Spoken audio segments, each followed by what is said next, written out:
Periyar Maniamma Institute of Science and Technology, Thanjavur. Choose who you want to be. வணக்கம் அறிவு. வணக்கம் அழகு. 6ஆம் கட்ட தேர்தல் நம்ம பேசுகிற சமயத்தில் 58 தொகுதியில் போலிங் போயிட்டுருக்கு. எப்படி ஐபிஎல் ஃபைனலில் நெருங்கிருச்சோ அதே மாதிரி இந்த தேர்தல் ஃபைனலும் கிட்டத்தட்ட முடிவுக்கு வந்துருச்சு. அந்த பக்கம் ஐபிஎல் மாதிரி இது இந்தியன் பொலிட்டிக்கல் லீக் அப்படி கூட சொல்லலாம். 6ஆம் கட்டம் முடிய போகுது. இன்னும் ஒரு கொஞ்ச நாட்களில் ஒட்டுமொத்த தேர்தலும் முடிஞ்சு நம்மளுக்கு ரிசல்ட்டும் வந்துடும். இந்த சமயத்தில் தான் இன்னைக்கு தேர்தல் தொடர்பாக, அதாவது இன்னைக்கான வாக்குப்பதிவு தொடர்பாக பல்வேறு சர்ச்சைகள் அங்கங்கே நடந்திருக்கு. பல பயங்கரமான விஷயங்கள்லாமும் நடந்திருக்கு. அதை பற்றிலாம் இன்றைக்கி பேசுவோம் தொடர்ந்து. குறிப்பாக ஜம்மு காஷ்மீரில் இன்றைக்கி ஒரு தொகுதிக்கு தேர்தல் நடக்குது. அங்கே அனந்தநாக் பகுதியில் ஜம்மு காஷ்மீரோட முன்னாள் முதல்வர் மெஹபூபா முஃப்தி சாலையில் அமர்ந்து காலையில் போராட்டம் பண்ணாங்க. இது பெரிய சர்ச்சையாயிடுச்சு. என்ன விஷயம் அப்படின்னு பார்த்தோம்னா, போலீஸ் எங்கள் கட்சிக்காரங்களை எங்கள் பூத் ஏஜென்ட்டுகளை நிறைய பேர் அரெஸ்ட் பண்ணி வச்சுருக்காங்க. காரணம் நாங்கள் இவங்க எல்லாரையும் வெளியே விட்டால் வாக்கு சதவீதம் அதிகமாகி எங்கள் கட்சி வேட்பாளர் வெற்றி பெற்றுவார்னு பாஜக அஞ்சுது. அதன் காரணமாக போலீஸை பயன்படுத்தி ஒடுக்குமுறையை கையாளுறாங்க அப்படின்னு சொல்லி போராட்டம் பண்ணாங்க. அது ஒரு பெரிய இஷ்யூவாக மாறி இருக்கு. ஆமாம், இதே சமயத்தில் வெஸ்ட் பெங்காலில் வாக்களித்த எதிர்கட்சி தலைவராக இப்போ இருக்கார். அவர் முன்னாடி திரிணாமுல் இருந்தார். இப்போ பாஜகவில் சேர்ந்து எதிர்கட்சி தலைவராக இருக்கக்கூடிய சுவேந்து அதிகாரி அவர் வாக்களித்ததுக்கப்புறம் அந்த காஷ்மீரை சம்மந்தப்படி தான் பேசினார். பாஜக ஆட்சிக்கு வந்ததுக்கப்புறம் இந்த பாகிஸ்தான் ஆக்கிரமிப்பு காஷ்மீரை இந்தியாவுக்கு கொண்டு வந்துடுவோம் அப்படின்ற ரீதியில் அவர் பேசியிருந்தார். அப்பயும் ஒரு கேள்வி சோஷியல் மீடியா ஃபுல்லாக கேட்டிருந்தாங்க மக்கள்லாம். அப்போ ஆர்டிகல் 370 நீங்கள் ரிவோக் பண்ணியே கிட்டத்தட்ட 5 வருஷத்துக்கிட்ட ஆக போகுது. ஆர்டிகல் 370 ரிவோக் பண்ணதே அந்த பகுதி காஷ்மீரை இந்தியாவோட இணைக்க தான் பண்ணீங்க. அப்போ 5 வருஷமா பண்ணாததை நீங்கள் எப்படி உடனே பண்ண போறீங்க? அடுத்த 5 வருஷத்துல என்ன பண்ண போறீங்க அப்படின்னு கேட்டிருக்காங்க. இன்னொரு கேள்வியும் கேட்டிருக்காங்க. பாகிஸ்தான் பற்றி பேசுறீங்களே, இந்த பக்கம் சைனா ஒன்று இருக்கு, அருணாச்சல் பிரதேஷ் ஒன்று இருக்கு. இந்தியாவில் அருணாச்சல் பிரதேஷ்குள்ள சைனாக்கார கிராமமே கைப்பற்றி டென்ட் எல்லாம் போட ஆரம்பிச்சு. அதை பற்றி நீங்கள் பாஜக அரசு கண்டுக்கவே மாட்டுறாங்களே அப்படின்னு சொல்லிட்டு ஒரு பொதுவான கேள்வி எல்லாத்தையும் இருக்கு. இதே மேற்கு வங்கத்தில் இன்னொரு பெரிய விஷயம் ஒன்று இன்னைக்கு நடந்திருக்கு. சந்தேஷ் காலி நம்ம எல்லாருக்குமே தெரிஞ்ச விஷயம். ஒரு மாதம் இல்லை 2 மாதங்களுக்கு முன்னாடி அது பெரிய பரபரப்பாக இருந்த சம்பவம். திரிணாமுல் காங்கிரஸை சேர்ந்த ஒரு தலைவர் அங்கே தலித் மக்களிடம் பாலியல் துன்புறுத்தலில் ஈடுபட்ட அந்த பெண்களிடம் நிலங்கள்லாம் அபகரிச்சார்னு ஒரு பெரிய குற்றச்சாட்டு. இப்போ அவர் அரெஸ்ட் பண்ணியிருக்காங்க. அவங்க திரிணாமுல் காங்கிரஸ்லேருந்தும் விலைக்கு வைக்கப்பட்டிருக்காரு. இந்த பாலியல் குற்றச்சாட்டுக்கு உள்ளான ரேகா பத்ரா தான் பாஜகவினுடைய வேட்பாளராக அங்கே நிற்க வச்சிருக்காங்க. இந்த குற்றச்சாட்டில் இல்லை இந்த சம்பவத்தில் இன்னொரு ரொம்ப முக்கியமான முகம் ஸ்ரேயா பிரவீன் அப்படின்ற ஒரு பெண்மணி. அவங்க சந்தேஷ் காலி பிரச்சனையில் அவங்க நிறைய குற்றச்சாட்டுகள்லாம் முன் வச்சுக்கிட்டே இருந்தாங்க. இன்னைக்கு திடீர்னு பார்த்தா அவங்க திரிணாமுல் காங்கிரஸில் இணைந்திருக்காங்க. பயங்கர சம்பவம். ஆமாம், இணைந்துட்டு வேற ஒரு ப்ரெஸ் மீட்டும் கொடுத்தாங்க இந்த இணைப்பு நிகழ்ச்சியில். அப்போ என்ன சொல்கிறாங்க, இது மொத்தமே இந்த சந்தேஷ் காலியோடைய மொத்த விஷயமே ஸ்கிரிப்டு, பாஜகவனுடைய ஸ்கிரிப்டு. போராட்டம் பண்ணவங்களுக்கு இவங்க எல்லாருக்கும் அவங்க பணம் கொடுத்தாங்க, அவங்களுடைய நெருக்கடியின் பேரில் தான் இது எல்லாமே நடந்தது அப்படின்னு சொல்லி ஒரு பகிரங்கமான குற்றச்சாட்டை முன் வச்சுருக்காங்க. அந்த தொகுதிக்கு வர ஜூன் 1ஆம் தேதி இறுதிக்கட்ட தேர்தலில் அங்கே வாக்குப்பதிவு நடைபெறும் போது இது என்ன மாதிரி தாக்கத்தை ஏற்படுத்தும் அப்படின்றதையும் நம்ம பார்க்கலாம். இப்போ இன்னொரு பக்கம் பார்த்தீங்கன்னா, பிரதமர் மோடி போன வருடம் கர்நாடகா மைசூர் மாநிலத்துக்கு வந்தார். எதுக்கு வந்தார் அப்படின்னா, அங்கே இருக்கக்கூடிய பந்திப்பூர் புலிகள் காப்பகம், அந்த காப்பகத்தோட 50 ஆண்டுகள் நிறைவு விழாவில் பங்கேற்கிறதுக்காக டெல்லியிலிருந்து மைசூர் அங்கேருந்து ஹெலிகாப்டர் மூலிமா அந்த டைகர் ரிசர்வ் போயிட்டு அங்கே இருக்கிற மிருகங்களாம் சுற்றி பார்த்து சஃபாரி சூட்லாம் போட்டு ஃபோட்டோவில் எடுத்துகிட்டு இருந்தார். அது கிட்டத்தட்ட இந்த ஃபங்க்ஷன்லாம் முடிஞ்சு கிட்டத்தட்ட ஒரு வருஷத்துக்கு மேலே ஆக போகுது. இப்போ தான் ஒரு நிகழ்வு வெளிச்சத்துக்கு வந்திருக்கு. என்ன அப்படின்னா, மைசூரில் இருக்கக்கூடிய பிரபல ஹோட்டலான ராடிசன் ப்ளூன்ற ஹோட்டலில் மோடி தங்கியிருக்கார் ஒரு நாள். அந்த ஹோட்டல் தங்கிட்டு அதுக்கப்புறம் வெக்கேட் பண்ணிட்டு போயிருக்காங்க. ஆனால் அந்த ஹோட்டலுக்கு போகும்போது பாக்கி வச்சுட்டு போயிட்டாங்க போல. அந்த ஹோட்டலுக்கு 2 லட்சம் 80 லட்சத்துக்கிட்ட பாக்கி வச்சுட்டு போயிட்டாங்க போல. இப்போ அந்த ஹோட்டல்காரங்க த்ரெட்டன் பண்ணுறாங்க. இப்போ நாங்கள் லீகலாக போகணும், எங்களுக்கு அந்த பாக்கியை செட்டில் பண்ணுங்க. எப்படிங்க நீங்க த்ரெட்டன் சொல்லுவீங்க? அவங்க கேட்க வர வேண்டியதே கேட்குறாங்க. இது த்ரெட்டன் கிடையாதுங்க. லீகலாக போகிறோன்னு சொல்லிட்டு ஒரு எச்சரிக்கை மாதிரி கொடுத்துருக்காங்க. பாவம் பிரதமர் மோடியை வெறும் அரசு கொடுக்கும் வருமானத்தில் தான் இருக்குன்னு அவரோட அஃபிடேவிட்டில் சொல்லியிருக்காரு.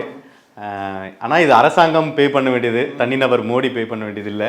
இதில் எங்கே ஒரு பெரிய கோல்மால் ஆச்சுன்னா, இதாவது இதில் 3 பேர் சம்மந்தப்பட்டிருக்காங்க. கர்நாடக வனத்துறை, மத்திய அரசோட இந்திய வனத்துறை, அவங்களாம் சேர்ந்து தான் அந்த நிகழ்ச்சியை ஒருங்கிணைச்சிருக்காங்க. ஃபர்ஸ்ட் என்ன சொன்னாங்க அப்படின்னா, கர்நாடக வனத்துறையிட்ட இந்த ஈவெண்ட்டுக்கு மொத்தம் 2 நாள் தான், 2-3 நாள் தான் நடக்க போகுது. இந்த ஈவெண்ட்டுக்கு மொத்தமே வந்து 3 கோடி தான் ஆகும்னு சொல்லிட்டு எஸ்டிமேட் போட்டாங்க போல. மத்திய அரசு என்ன சொல்லிட்டாங்க, கர்நாடக அரசு நீங்கள் வந்து இந்த ஈவெண்ட்டை நடத்துங்க, நாங்கள் ஆகக்கூடிய செலவு எல்லாத்தையும் 100% வந்து ஃபுல்லாக உங்களுக்கு கொடுத்துட்றோம் அப்படின்ட்டு ஒரு அசிஸ்டன்ட் கொடுத்ததுனால கர்நாடக வனத்துறையும் இறங்கி நடத்தியிருக்கு. ஆனால் டோட்டல் ஈவெண்ட்டுக்கான காஸ்ட் வந்து பார்த்தீங்கன்னா 6 கோடிக்கு மேலே போயிடுச்சு போல. ஆனால் பிரதமர் வந்தங்காட்டி ஒரு அடிஷ்னல் ஈவெண்ட்ஸ்லாம் பண்ணியிருக்காங்க, நிறைய ஆக்டிவிட்டீஸ்லாம் பண்ணியிருக்காங்கன்ற பேரில் 6 கோடி கிட்ட போயிடுச்சு போல் இருக்கு. ஆனால் மத்திய அரசு, பாஜக அரசு வந்து 3 கோடி மட்டும் தான் கொடுத்துருக்கு, பாக்கி 3.5 கோடி இன்னும் கொடுக்கவே இல்லைன்னு சொல்லிட்டு கர்நாடக வனத்துறை வந்து சொல்லியிருக்கு. நம்ம ஏற்கனவே பேசினது போல தான் இந்த நிகழ்ச்சியினுடைய ஆரம்பத்தில் பேசினோம்ல, இன்னைக்கு வாக்குப்பதிவு தொடர்பாக பல்வேறு பிரச்சனைகள் நடந்துட்டு இருக்குன்னு. இல்லை மேற்கு வங்கத்தில் ஒரு விஷயம் பார்த்தோம், காஷ்மீரில் ஒரு விஷயம் பார்த்தோம். இதே போல் டெல்லியில் ஒரு மிகப்பெரிய சம்பவம் நேற்று நடந்திருக்கு. இது டெல்லியில் மட்டும் நடந்ததுன்னு சொல்ல முடியாது, ட்விட்டரை கையில் வச்சு விளையாடி இருக்காங்க. முக்கியமாக அந்த மாநிலத்தில் இருக்கக்கூடிய ஒரு முக்கியமான அமைச்சர் அத்தீஷி, இவங்க எல்லாரும் ரொம்ப ப்ராப்ளம் இவங்க எல்லாருக்குமே. அவங்க அப்புறம் அந்த மாநிலத்தினுடைய முதல்வர் அரவிந்த் கெஜ்ரிவால், அப்புறம் முக்கியமாக ஒரு நபர் அதை ரோல் ப்ளே பண்ணார் அந்த ட்விட்டர் விளையாட்டில். அவர் வந்து டெல்லி மாநிலத்தினுடைய துணைநிலை ஆளுநரான VK சக்சேனாவும் இதில் ஒரு முக்கியமான ரோல் ப்ளே பண்ணியிருக்கார். இன்றைக்கி வந்து 7 தொகுதிக்கும் டெல்லியில் ஒரே கட்டமாக வாக்குப்பதிவு நடைபெறுது.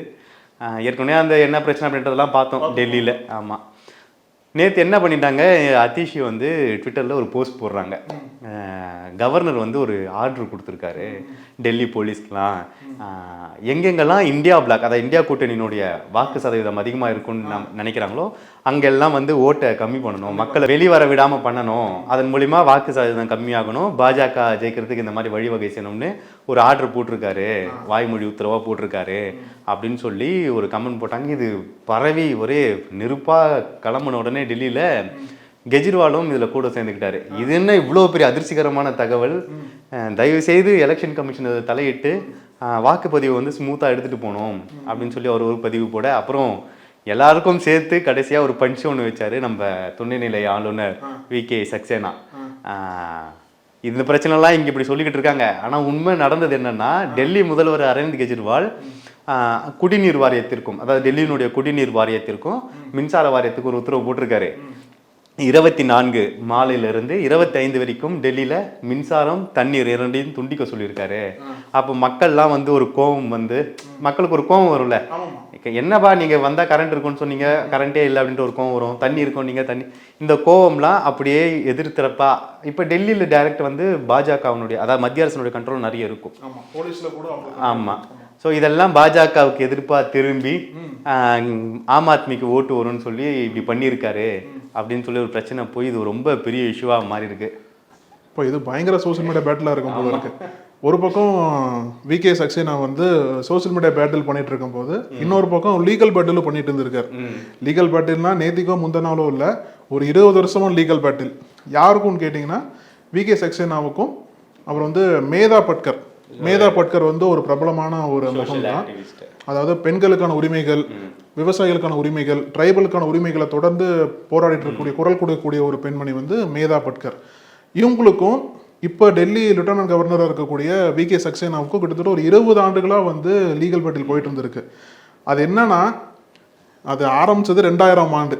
2000 ஆண்டில் வந்து ஃபர்ஸ்ட் இவங்க வந்து கேஸ் போடுறாங்க மேதா பட்கரோட அமைப்பு பேர் என்னன்னு பார்த்தீங்கன்னா நர்மதா பச்சாவ் அண்டோலன் அப்படின்ற ஒரு அமைப்பு வந்து அவங்க நடத்திட்டு இருக்காங்க. இவர் VK சக்சேனா இருக்காரு இல்லையா, இவர் வந்து மேதா பட்கரையும் அவங்களோட அமைப்பையும் வந்து ரொம்ப கொச்சைப்படுத்தி பேசினதா சொல்லிட்டு ஒரு கேஸ் போட்டாங்க. இந்த கேஸ் வந்து அவங்க நடத்திட்டு இருக்கும்போது 2002 வந்து அவங்க சபர்மதி ஆசிரமம் வந்திருந்தாங்க. மேதா பட்கர் வந்து இங்கே குஜராத்துக்கு வர்றாங்க. எதுக்கு வராங்க அப்படின்னா, நமக்கு தெரியும் 2002 குஜராத் என்ன நடந்தது அப்படின்னு சொல்லிட்டு பயங்கரமான கலவரம், உலகத்துக்கே தெரிஞ்ச விஷயம். அப்போ வந்து மோடி தான் குஜராத் சிஎம்மாக இருக்கார். அப்போ வந்து குஜராத்துக்கு அவங்க வராங்க. மேதா பட்கர் வந்துட்டு இந்த கலவரம்லாம் முடிஞ்சதுக்கப்புறம் அமைதி நிலவரத்துக்கான வேலைகளை வந்து இவங்க ஈடுபடுறாங்க.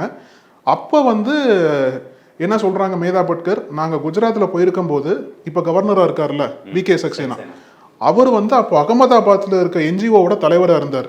அவரும் இன்னும் 2 BJP MLA சேர்ந்து என்ன தாக்க பார்த்தாங்க, என்னை வந்து அசால்ட் பண்ணாங்க அப்படின்னு சொல்லிட்டு ஒரு பயங்கர குற்றச்சாட்டு வந்து சக்சேனா மேலே எழுப்பினாங்க. இந்த குற்றச்சாட்டை தொடர்ந்து இருக்கும்போது ஒரு 4 வருஷம் போச்சு. இப்படியே 2006 வந்து மேதா பட்கர் ஒரு இன்டர்வியூ கொடுக்கும்போது அப்பவும் வந்து சக்சேனா வந்து எதிர்த்து பேசினாங்க. அப்போ வந்து கொதித்தெழுந்த சக்சேனா என்ன பண்ணார் அப்படின்னா, மேதா பட்கர் வந்து அவதூறு பரப்பிட்டே இருக்காங்க அப்படின்னு சொல்லிட்டு 2006 வந்து டெல்லியில ஒரு கேஸ் போடுறாரு. அந்த கேஸுக்கான தீர்ப்பு தான் இப்போ வந்து வந்திருக்கு. என்ன சொல்லியிருக்கு அப்படின்னா, மேதா பட்கர் வந்து குற்றம் பண்ணாங்க, நிரூபணம் ஆயிருக்கு, அவங்க வந்து கன்விட் பண்ணியிருக்காங்க, இன்னும் 2 நாள்ல வந்து அந்த தண்டனைக்கான விபரம் வந்து சொல்லப்படும் சொல்லிட்டு நீதிபதி சொல்லியிருக்காரு. இந்த வழக்கில் அவங்களுக்கு 2 ஆண்டுகள் சிறை தண்டனை வழங்கப்படலாம் வாய்ப்பு இருக்கு அப்படின்னும் பேச்சு இருந்துகிட்டு இருக்கு. அரசியல் தொடர்பாக இப்படி பல்வேறு சர்ச்சைகள் பிரச்சனைகள்லாம் போயிட்டே இருக்கப்ப மகாராஷ்டிரா மாநிலம் பூனேல ஒரு முக்கியமான சம்பவம் நடந்தது. ஒரு அதிர்ச்சிகரமான சம்பவம் அது.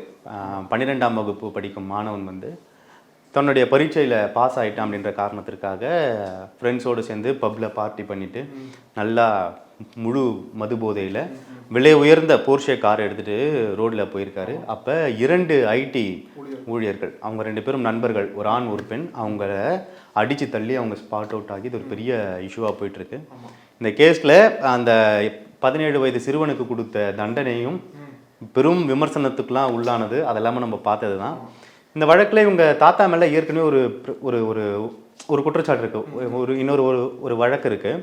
இந்த சமயத்தில் இந்த ஆக்சிடென்ட் நடந்தது இல்லையா, இது நடந்த உடனே அவங்க ஃபேமிலியில் என்ன பண்ணியிருக்காங்க, அந்த டிரைவர், அவங்க வீட்டோட டிரைவரை கூப்பிட்டு தயவுசெய்து நீ இந்த பொறுப்பை ஏற்றுக்க, நீ தான் ஆக்சிடென்ட் பண்ணுன்னு சொல்லிவிடு போலீஸ்கிட்ட, என்னுடைய மகன் இதுக்குள்ளே வரக்கூடாது அப்படின்னு சொல்லி அவர்கிட்ட கேட்டிருக்காங்க. அதுக்கு டீல்லாம் பேசியிருக்காங்க. ஆனால் அவர் வந்து அதுக்கு ஒத்து போகல. இல்லை, நான் இந்த குற்றச்சாட்டை ஏற்றுக்க மாட்டேன், ஏன்னா ஒரு கொலை குற்றம்ல, எவ்வளோ கொடூரமான கொலை குற்றம், அது ஏற்றுக்க மாட்டேன் அப்படின்னு சொல்லி அவர் சொல்லியிருக்காரு. அப்போ அவங்க தாத்தா என்ன பண்ணியிருக்காரு, இந்த 17 வயது சிறுவனுடைய தாத்தா என்ன பண்ணியிருக்காரு, அந்த டிரைவர் அவங்க வீட்டுக்குள்ளே போட்டு லாக் பண்ணி 2 நாட்களாக ஃபோனெல்லாம் பிடிங்கி வச்சுட்டு ரொம்ப டார்ச்சர் பண்ணியிருக்காங்க அவரை, நீ ஏற்றுக்கிட்டு தான் ஆகணும் அப்படின்னு. அப்புறம் அவங்க மனைவி, அந்த டிரைவரோட மனைவிக்கு விஷயம் தெரியும், வந்து 2 நாளாக வீட்டுக்கு வரலாம் தேடுவாங்கல்ல, அப்படி தேடி போய் தான் அவங்க தான் வெளியே கூப்பிட்டு வந்திருக்காங்க. இப்போ அந்த டிரைவரு போலீஸில் போயிட்டு கம்ப்ளைண்ட் பண்ணியிருக்காரு, இந்த மாதிரி சம்பவம் நடந்தோடனே என்ன இதெல்லாம் பண்ணாங்க அப்படின்னு. ஸோ இதெல்லாம் பண்ணாங்க அப்படின்னு சொல்லி கம்ப்ளைண்ட் பண்ணியிருக்காரு. அந்த கம்ப்ளைண்ட்டின் அடிப்படையில் அந்த சிறுவனுடைய தாத்தாவையும் போலீஸ் வந்து கைது பண்ணியிருக்கு. இது ஒரு முக்கியமான திருப்பமாக பார்க்கலாம் இந்த வழக்கில். நிச்சயமா. இன்னொரு பக்கம் நம்ம ஆரம்பத்திலேயே பேசின மாதிரி இன்னைக்கு வந்து 6ஆம் கட்ட தேர்தல் போயிட்டு இருக்கு. 58 தொகுதிகளில் இந்தியா ஃபுல்லாக சில மாநிலங்கள் வாக்களிச்சுட்டு இருக்கு. அதில் குறிப்பாக வந்து டெல்லி வந்து ஒரே சாட்டில் போகுது. 7 தொகுதிகளுக்கும் ஒரே கட்டமாக வாக்கு போயிட்டு இருக்கு. இதில் பல பிரபலங்கள், ஜனாதிபதியில் ஆரம்பிச்சு ராகுல் காந்தி, சோனியா காந்தி எல்லாமே சேர்ந்து இன்னைக்கு வாக்கு போட்டாங்க. அதில் வந்து இப்போ இருக்கிற ஆம் ஆத்மியில் இருந்தாங்க இல்லையா, ஸ்வாதி மலிவால், அவங்க வந்து இப்போ சமீபத்தில் பேசு பொருளாக போயிட்டு இருக்காங்க நாடு முழுக்க. இப்போ அவங்களும் வந்து ஓட்டு போட்டதுக்கப்புறம் பேசுனாங்க. என்ன சொன்னாங்க அப்படின்னா, எல்லாருமே வந்து தேர்தலில் வாக்கு போடுங்க, அதுவும் வந்து பெண்கள் வந்து அரசியலுக்கு வர்றது ரொம்ப முக்கியம் அப்படின்ற கருத்தை வந்து அவங்க வந்து சொல்லியிருக்காங்க ஓட்டு போட்டதுக்கப்புறம். அவங்க சொல்கிறாங்க, நீங்கள் இந்த பிரச்சனை ஏற்பட்டதுன்னு ஒரு குற்றச்சாட்டு முன் வச்சுருக்காங்க. விசாரணை நடைபெற்றுக்கிட்டு இருக்கு. இந்த சமயத்தில் பெண்களுடைய வாக்கு ரொம்ப முக்கியம், பெண்கள் அரசியல் வர்றது ரொம்ப முக்கியம்னு சொல்லியிருக்காங்க. இது உன்னிப்பாக கவனிக்கப்பட்டுக்கிட்டு இருக்கு. தொடர்ந்து பேசுவோம் வழக்கு. நிறைய விஷயங்கள் நமக்காக டெய்லி காத்துக்கிட்டு இருக்கு. நன்றி. நன்றி அறிவு. தமிழகத்தின் அரசியல் புலனாய்வு வரலாறு நக்கீரன் பப்ளிகேஷன்ஸ். இந்த கோடை விடுமுறையை புத்தகங்களுடன் கொண்டாடுங்கள். உலக புத்தக தினம் மற்றும் கோடை காலத்தை முன்னிட்டு ஏப்ரல் 23 முதல் மே 30 வரை நக்கீரன் வெளியீடுகளான அனைத்து நூல்களுக்கும் 25% சிறப்பு தள்ளுபடி. புத்தகங்களால் கோடையை கொண்டாடுவோம். நக்கீரன் டிவிக்கு சப்ஸ்கிரைப் செய்யுங்கள். உங்கள் ஆதரவே எங்கள் பலம். ஆசிரியர்களுக்கு நண்பனாகவும் மாணவர்களுக்கு ஆசானாகவும் திகழும் தேர்வு வழிகாட்டி. ஒவ்வொரு பாடத்திற்கும் அனுபவமிக்க ஆசிரியர்களின் துல்லியமான தெளிவான விடைகள். CNC இருக்கு, தேர்வு பயம் எதற்கு? இது தீரன் பப்ளிஷிங் ஹவுஸ் விற்பனை வெளியீடு.